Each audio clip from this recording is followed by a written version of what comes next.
With a 40-goal campaign, Luis Suarez proved two things: that it is feasible to split the Messi and Ronaldo dominance that we have seen since 2009 for the Pichichi Award, not the Pikachu Award, Jason, as you just called it off camera. Yep. And also, a very bold, but I don't care statement coming your way is that Luis Suarez has basically portrayed that the Messi dependency in Barcelona is no more.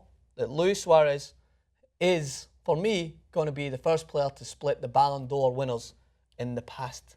If he needs to just string together like a strong September, like August, September, October, it doesn't even have to be that long, August, September. And the only reason I say that is because it's been amazing to see what he's done from January till now, right? And to score 40 goals in La Liga season, right? Is that the number? Yeah. Yep. That's not named Messi and Ronaldo. It's unbelievable, obviously. But if that goes by the wayside, aren't those voters going to be like, nah, we're going to give it to Messi, Ronaldo?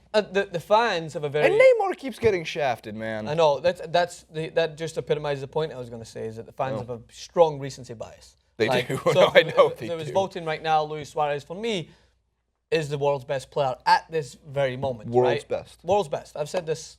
I said it 2 weeks ago, I believe. You said it actually. I think that we did a clip around mid-December when Barcelona was clicking and it got scarier and scarier. And that was the point, was Barcelona was going to make a run at the treble again.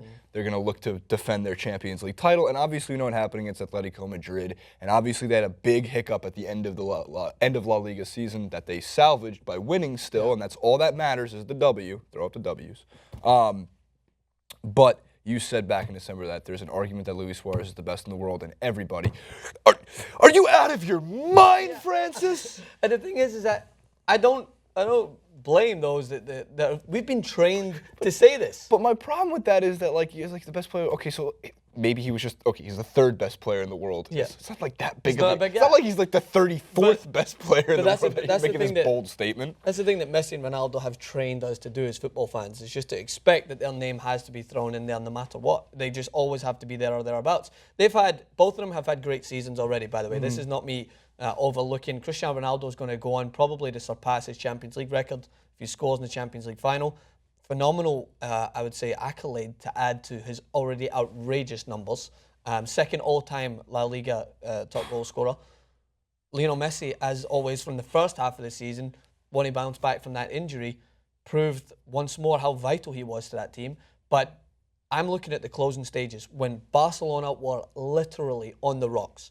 They had a 9 or 10 point gap cut to level points with Atletico Madrid at 1 point behind Real Madrid. And who dragged them from that dark era? And I'm not saying that Messi did not contribute. Of course, he scored goals, but 14 goals, Jason, in 5 games.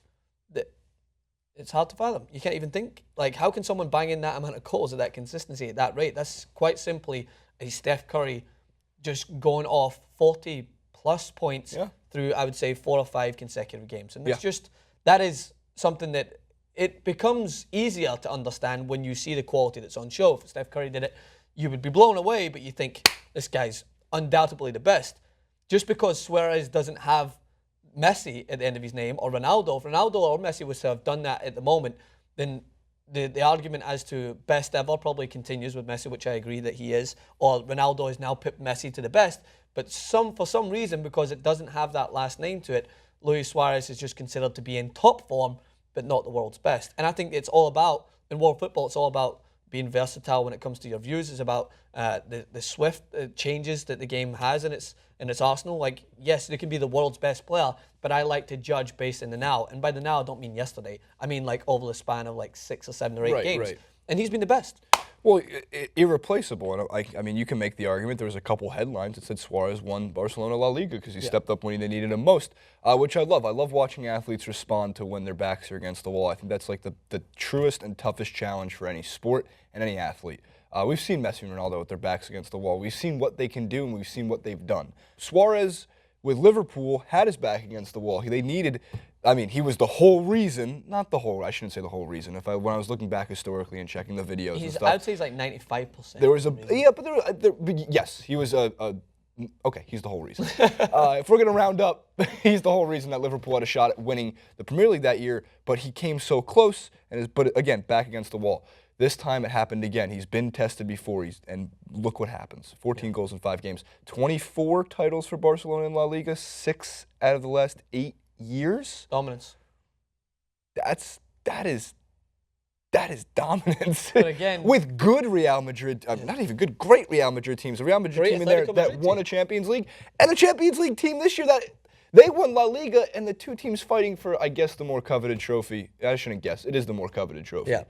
Are going to battle it out on May 28th. It's May 28th, and it's the most acquirable trophy because of the weight that it has, right? Everyone just assumes It's actually very heavy. Yes, it's a lot heavier than La Liga trophy. The reason why this trophy becomes what everyone wants is because in this culture today of world football, as we expect the dominance, PSG are not just they're not viewed as a world-class team because they're dominating a league that doesn't really have as much competitors to them. So in order for them to get into that next room, which with the Bayerns and the Barcelonas of the world, they need to win a Champions League. And that's just the way that this game has become, because Barcelona have set precedents for sheer domination. They've shown that they can win it all. They never did it this year, and straight away people just scythe them down. Oh, they're not the best team in the world then because they never won a Champions League this year. Do you know how hard it is to stack up back-to-back Champions League campaigns when you're playing against a team like Atletico who know you inside out? I never criticized Barcelona for being the team that fell from grace. I just stated that they were outplayed and they were outcoached